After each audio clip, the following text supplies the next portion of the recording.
How to fix the screen recorder icon missing from the control center issue in your iPhone 16 Pro Max.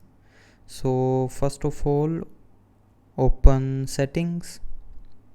Now in settings, scroll down and here tap on control center.